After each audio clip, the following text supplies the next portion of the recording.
There's been tremendous good luck. Oil prices have come down, so it helps the macro situation vastly. It has nothing to do with anyone's capability. And then commodity prices have come down. That's another big positive for a country like India.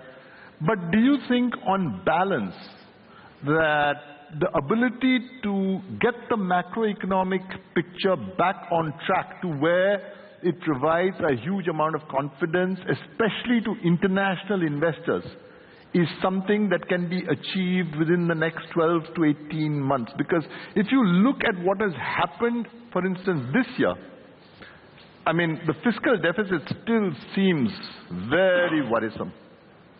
They spoke about divestment. We have not seen a single divestment as yet. 60,000 crores was the number they spoke about. We haven't seen 1 rupee of that. So the international investors are looking for growth right now. And there are very few places that are offering much growth. Europe is struggling. If you look at the only 2 real economies in Europe that have delivered growth, UK and Germany, their stock markets have rallied a lot.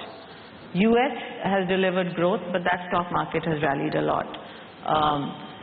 Now, if you look at what's different this time is that emerging markets as an asset class have always offered a lot of growth.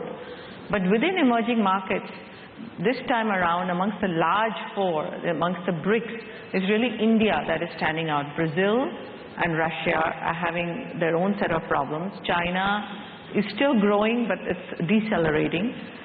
India has decelerated, but is likely to accelerate. And so, amongst the large 4 emerging markets, and as an asset class, those who invest in global equities, US has already, done quite well. It's probably still one of the large allocations. Europe, as I said, it's a mixed bag. Then they look at emerging markets. Within emerging markets of the large economies, where will they go? They will go to India right now, because relative to everything else out there, India is still looking pretty good on absolute and relative basis versus the other economies. Nilesh, would you say that enough has been done, or signals have been sent out that makes you believe, like Punita seems to suggest, that yes, this will happen? Well, yes, I think the government has been actually pretty careful in terms of what it says. Clearly, the government believes that, rather than just speaking and, letting words out, it's better to act first and let your actions really speak rather than just words. And I think this is a key difference between the approach of this government versus the approach of the previous government. You actually see very senior ministers really say that, reforms is the art of possible. So I think this government is going about in a very systematic manner, where they're really trying to pluck the low-hanging fruits.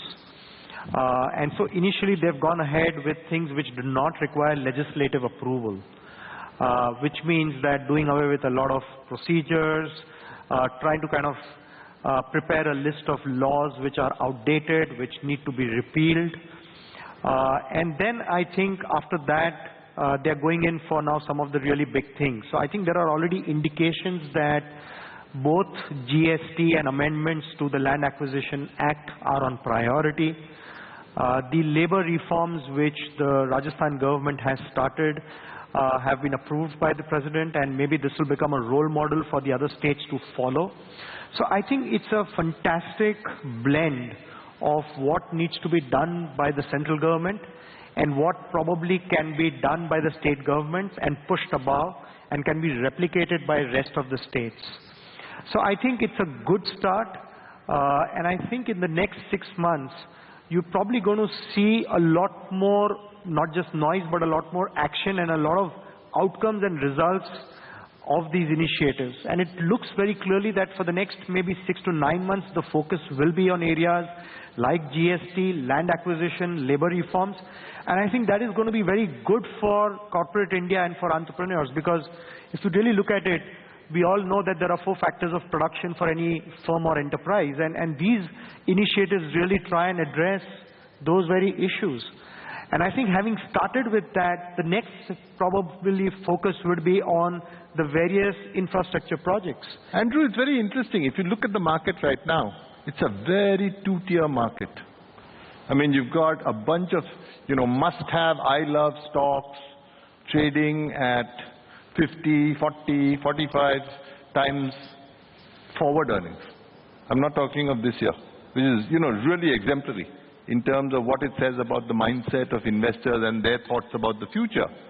And the word that describes this mindset is we're buying quality. Actually, I think what it says is we have no confidence in the investment cycle. Do you think it's important that we look for signs that the capital spending and investment cycle is going to revive? Because we haven't yet seen signs of it. 5 months down the road, there are no signs that corporate India believes they need to kickstart investing. See, first of all, why do they need to? Manufacturing capacity utilization is running around 50–60%. So even as the economy grows, they can put their stuff through the factories without having to build. So I think it's a 2-year cycle before we start to see capex by corporate India coming in. I think what I think will happen is that the government, as Madhu kind of mentioned as well, will kickstart these stalled projects across the country. And we know that the multiplier effect on the GDP will start to propel that. And then you'll again build on the confidence. And if the momentum of reforms, which we've heard about, continues, then foreign direct investment will follow. Because as Punita said, everyone's looking for growth around the world. And India is giving you that. And the global people I mentioned are saying all eyes are on India. So I don't think you need to say capex cycle is a confidence factor. I think the confidence factor is there. And now as you see more throughput go through the economy and through to the manufacturing, their cash flow will obviously balloon and they'll be able to invest more. And I think that's what will happen this time around. So I'm not looking at the capex cycle because I think that's 2 years out. I'm looking at what's going to happen in terms of the government kick-starting the economy, and then you get the multiplier effect, and then corporates will start to benefit from that in terms of manufacturing. Madhu, your thoughts on that? Interesting hypothesis, not conventional thinking, clearly different this time. So how do you look at this? I think, capex cycle, as I said, from where we are coming, looking at the corporates and their balance sheet, it is unreasonable to expect also that they have A, the balance sheet, B, the risk-taking ability, and C, the resources itself to kickstart the capex cycle. But Sanjay, let's not forget, ultimately entrepreneurs are also human beings, and they also go through the same greed and fear cycle.